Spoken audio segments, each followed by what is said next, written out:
Hello, today we're going to learn a little bit about the lungs and a little bit about the mechanics of ventilation. This picture here shows some general features that will be used in respiration. You have the upper respiratory tract right around here, and then it splits into the lower respiratory tract that then includes the rest of this stuff right here. One thing I want to note is that the right lung has 3 lobes, 1, 2, 3, whereas the left lung has 2 lobes, 1, 2, and that's because the left lung has a little space for the heart right here, and that's called the cardiac notch.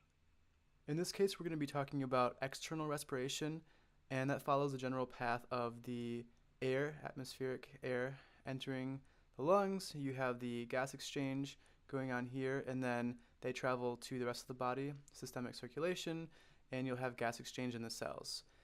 Now, internal respiration refers specifically to the oxygen consumed in the production of ATP, which is cellular respiration in and around the mitochondria.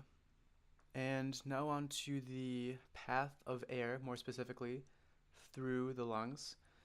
This is going to happen via bulk flow, which is pretty much the movement from high to low pressure, and it can be of various things, but in this case it's going to be air, and it's going to do some gas exchanging. The path goes first roughly from the nose, and then goes from those upper respiratory structures and then down to the lower respiratory structures. Kind of the laryngopharynx is kind of that cutoff point, and then goes smaller and smaller down to the alveoli.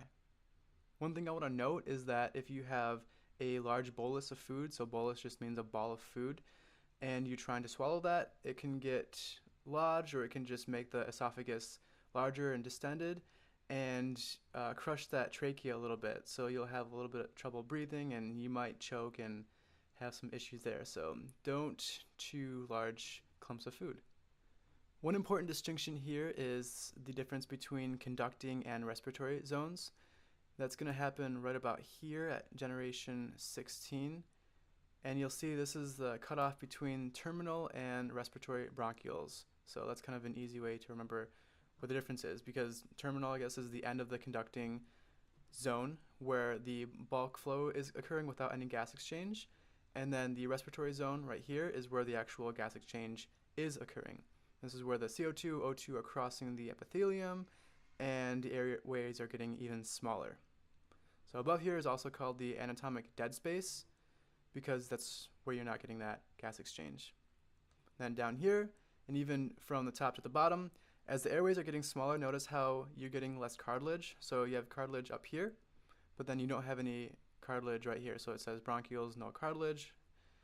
And then also you're getting less mucus and less cilia closer down here. So since you don't have any of that to trap any pathogens or bad stuff, you are relying more on macrophages to take care of bad things that enter these lower respiratory airways. You'll see that the alveolar space has a huge surface area. So imagine all these balls here multiplied, so 23 generations. So they keep branching and branching and branching and branching, and you're getting a lot of gas exchange. So a massive surface area, lots of little alveoli hanging out, going to parties and stuff. And on this right side here, it shows you a little view of kind of how things are arranged. So these are the capillaries. This is where the gas exchange is happening. And then the rest is the interstitium. So the interstitium is just the tissue and the space around the air sacs. So this is the air sac here, and then the interstitium is everything else besides that. It's where you have the alveolar epithelium, the pulmonary capillary endothelium, basement membrane, and some lymphatic tissue. Over here you have a picture of the air sac, and we have 2 different little pneumocytes. They're called type 1 and type 2. They line the epithelium here, kind of giving a barrier to the capillaries. And that's type 1. So type 1 pneumocytes, thin, majority of the surface, as you can see. So there's only, maybe 5 of these, but they're covering most of the surface area. And then type 2 pneumocytes, these ones are important because they're secreting the surfactant to reduce surface tension. So as the alveoli are expanding, there's some surface tension there, but they help decrease that, reduce it. And then over here you have, like I mentioned earlier, macrophages. These are what are going to take care of pathogens and bad things that enter because you don't have any cilia or mucus down at this level. First, we're going to look at inspiration. This is the one that requires a little bit more work, and you'll see why in a little bit. You have some principal muscles and some accessory muscles. Like the main one you want to keep track of course, is the diaphragm. This one's innervated by the phrenic nerve, so C3, 4, 5. Keep the diaphragm alive. You've probably heard that one before. And when you're inspiring, when you're inhaling, this one is going to contract, go downward, and we'll talk a little bit more what's going on with that, as well as the external intercostals. And then over here you have the accessory muscles. These ones are more for when you're forcefully inhaling and getting a little bit of extra oomph in your lungs. So one mnemonic I have for this one is stew, scales, minor peaks, and extracts dynamite. So stew, sternocleidomastoid, scales, small peaks, so minor pectoralis, and extracts, external intercostals, dynamite. That might help you, might not, it's just an idea. And one last thing is that as the volume is increasing, you're getting a decrease in intrapleural pressure. What is that? Well, you're going to find out. Next, muscles of expiration. This one's a little bit more simple and also more passive. You really don't need to use them as much unless you're forcefully exhaling. You have the internal intercostals, abdominals, so transverse abdominis and rectus abdominis, as well as internal and external obliques. And one way I like to remember it is interns, obviously tri-repping abs. So interns, internal intercostals, obviously is those obliques, and tri-repping abs is the transverse and rectus abdominis. What are we looking at here? Besides the titles, I just want to go through some specifics about what the intrapleural space is, because that's pretty important. The space is bordered by two pleura. So the visceral pleura is a little sac, membrane that borders the lungs. That's visceral. And then the parietal pleura is the outer membrane here in black that is attached to the thoracic cavity. And since we have arrows in and arrows out, there's going to be this interplay. So the arrows in are going to be the elastic recoil. That's specifically what those are. But then the chest wall also has some elastic recoil outward. So if you remember physics, or maybe you slept through it, but if you have these two opposing forces, then you're going to create a negative pressure in between. And that's what this intrapleural space is. It's a negative space, kind of like a vacuum caused by the opposing forces on either side. And since we have a relative vacuum, then you can say that the P intrapleural is less than the P atmosphere. So we're talking about pressure relative to the outside air, and that's going to be less because of these opposing forces right here. And I also want to add in compliance. That's going to be the inverse of elastic recoil. So compliance is the ability to stretch or compress a structure.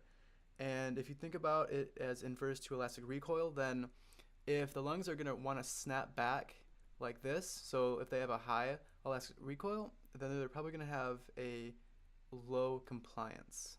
So if you think about it this way, if the lungs have a really high elastic recoil, then they're going to want to stretch back inward like this, and they're not going to be as compliant, so they're not going to be as able to stretch.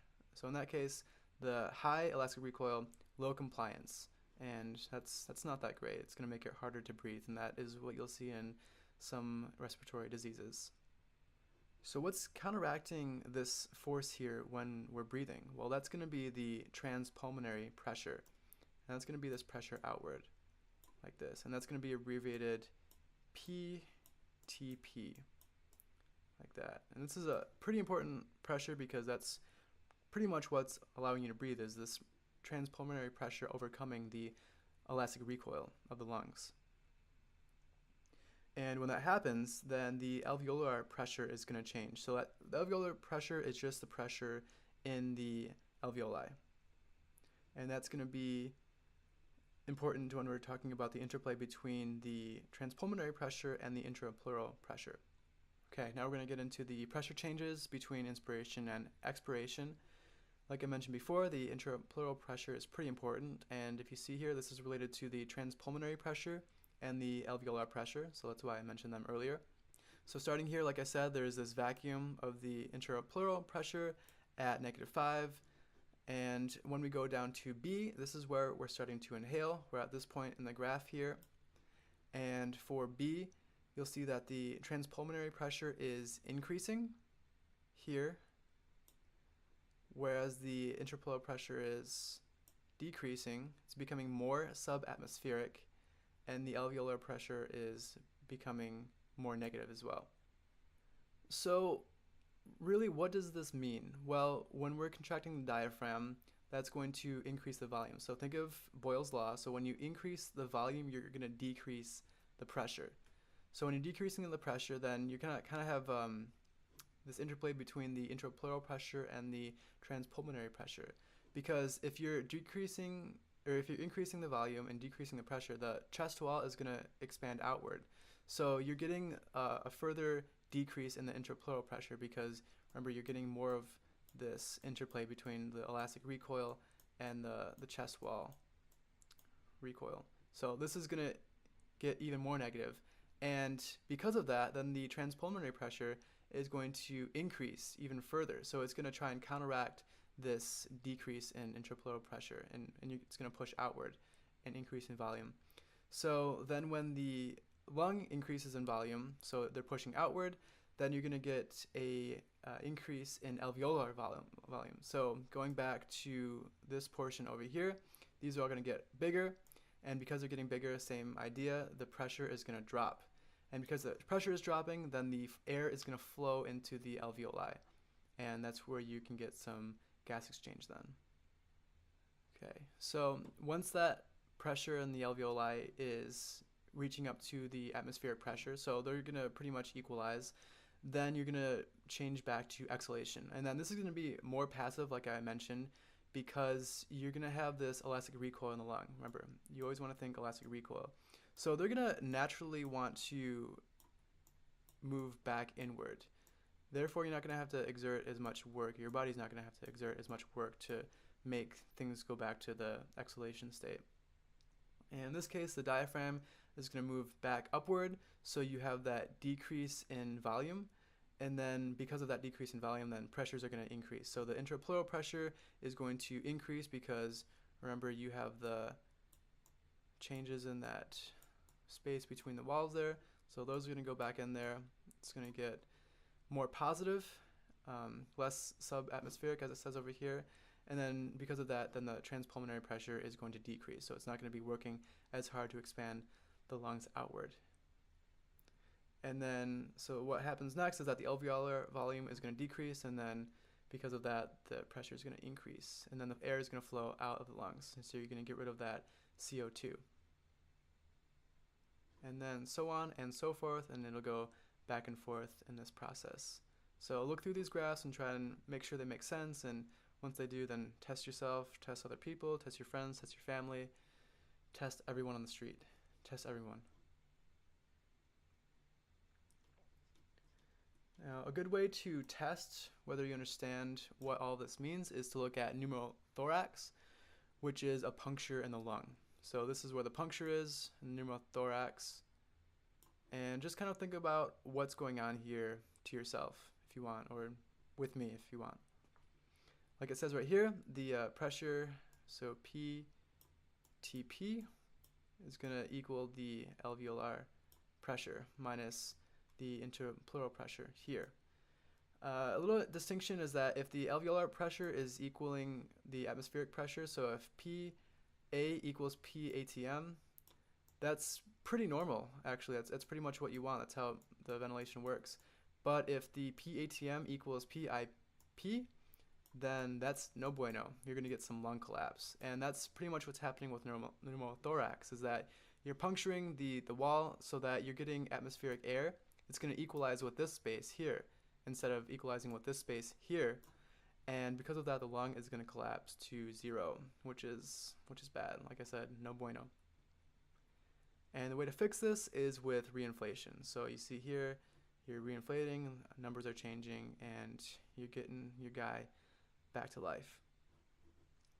One last thing is, if you do have a puncture on one side of the lung, you're generally not going to affect the other side of the lung. So although the intrapleural pressure is increasing to atmospheric on this lung, the right lung, it's generally not going to change for the left lung. So it's going to be pretty unaffected.